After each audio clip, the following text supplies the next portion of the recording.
Assalamualaikum warahmatullahi wabarakatuh. Apa kabar semuanya? Semoga selalu dalam keadaan sehat walafiat ya. Amin ya robbal alamin. Kembali lagi nih bersama saya, ini Yulianti. Pada kesempatan kali ini, saya akan menyampaikan topik dengan judul Desain Evaluasi dan Remedial.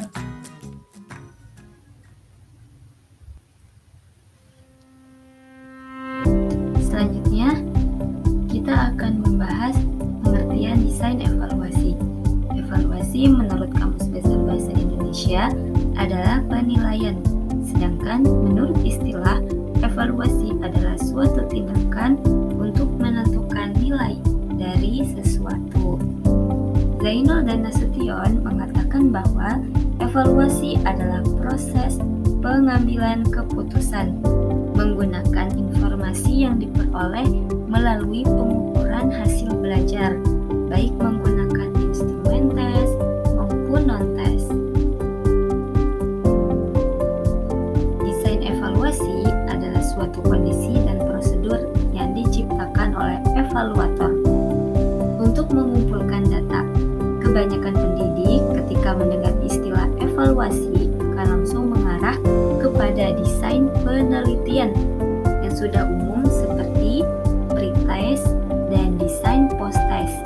Konsep desain evaluasi sejatinya latihan yang dilaksanakan dalam kurun beberapa jam, hari, hingga minggu lamanya, bertujuan untuk meningkatkan pengetahuan, kemampuan, kecakapan, dan perubahan sikap para pesertanya agar dapat menguasai berbagai materi yang telah dibahas sebelumnya.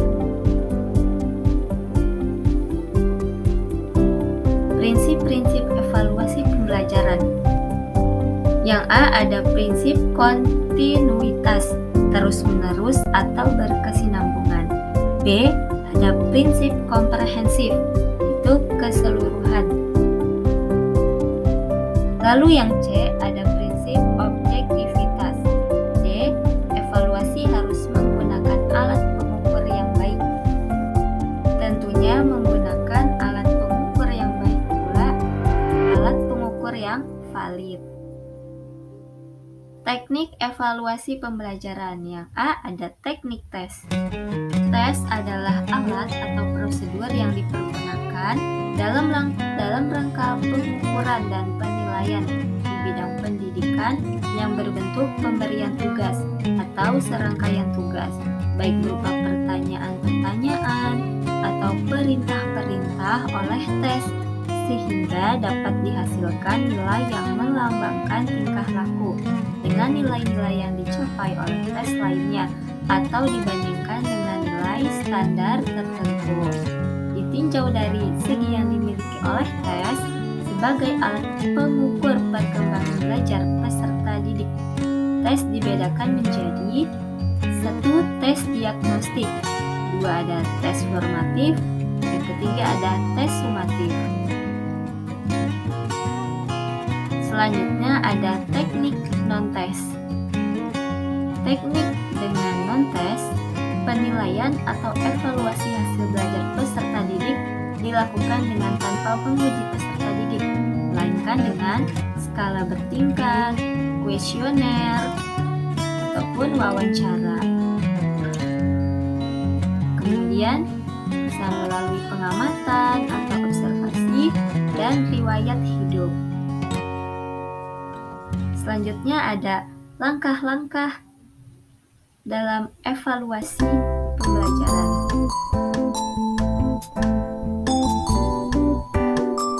Selanjutnya ada faktor-faktor yang melemahkan suatu bentuk evaluasi.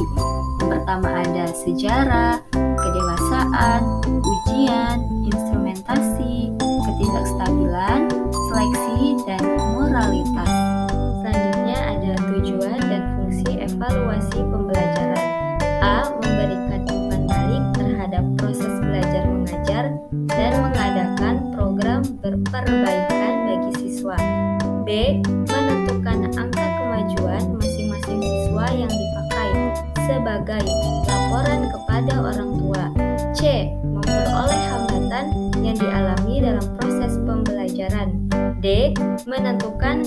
menentukan tingkat atau status dan lulus tidaknya peserta didik.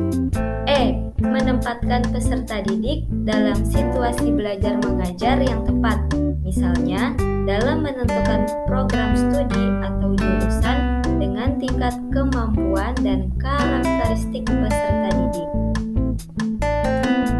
Berikut ada fungsi evaluasi. 1. Untuk mengetahui kemajuan dan perkembangan serta keberhasilan peserta didik setelah mengalami kegiatan belajar mengajar. 2. Untuk mengetahui tingkat keberhasilan program pembelajaran. 3. Untuk keperluan bimbingan dan konseling. 4. Untuk keperluan pengembangan perbaikan kurikulum sekolah yang bersangkutan. Selanjutnya ada pengertian desain program remedial. Kata desain mempunyai arti upaya untuk merencanakan dan menyusun, melaksanakan proses pembelajaran, dan menilai hasil pembelajaran secara sistematis. Para ahli dalam bidang perencanaan merumuskan desain dengan definisi. Desain adalah salah satu aspek dari proses pengembangan yang terdiri dari 6 fase untuk mengembangkan berbagai bentuk atau aktivitas baru yang dianalisis sebagai proses yang terdiri dari 6 karakteristik yang saling berhubungan. A. Riset. B. Desain. C. Produksi. D. Distribusi. E. Utilisasi. F. Eliminasi. Selanjutnya, tujuan pembelajaran dan pengajaran remedial. Remedial teaching secara lebih rinci, tujuan pembelajaran dan pengajaran perbaikan adalah A. Agar siswa dapat memahami dirinya, khususnya prestasi belajarnya, dalam mengenal kelemahannya, dalam mempelajari suatu bidang studi dan juga kekuatannya. B. Agar siswa dapat memperbaiki atau merubah cara belajar ke arah yang lebih baik. C. Agar siswa dapat memilih materi dan fasilitas belajar secara tepat. D. Agar siswa dapat mengembangkan sikap dan kebiasaan yang mendorong tercapainya hasil yang lebih baik. E. Agar siswa dapat melaksanakan tugas-tugas yang diberikan kepadanya. Prinsip-prinsip perbaikan pembelajaran. Beberapa prinsip yang perlu diperhatikan dalam pembelajaran remedial sesuai dengan sifatnya sebagai pelayanan khusus antara lain adaptif, interaktif, fleksibilitas dalam metode pembelajaran dan penilaian, pemberian umpan balik sesegera mungkin, kesinambungan dan ketersediaan dalam pemberian pelayanan.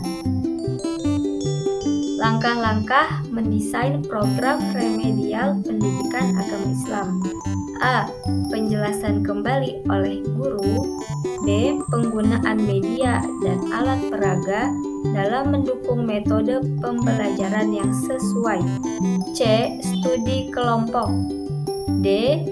Tugas-tugas perseorangan dengan cara diberi tugas untuk belajar mandiri dengan buku atau media belajar lain seperti internet. E. Bimbingan lain. Setelah memahami bentuk kegiatan pembelajaran perbaikan di atas, kemudian guru PAI dapat mendesain program remedial pada pelajaran PAI dengan menganalisis tingkat kesukaran materi dengan tingkat kemampuan siswa, khususnya bagi siswa yang memiliki kesulitan dalam memahami dan mengamalkan materi PAI tersebut. Adapun langkah-langkah yang dapat dilakukan adalah sebagai berikut.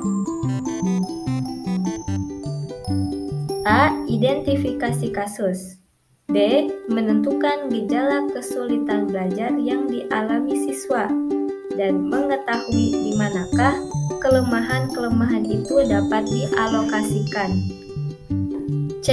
Menganalisis berbagai faktor yang berkaitan dengan timbulnya kesulitan belajar dan mengetahui mengapa kelemahan-kelemahan itu dapat terjadi.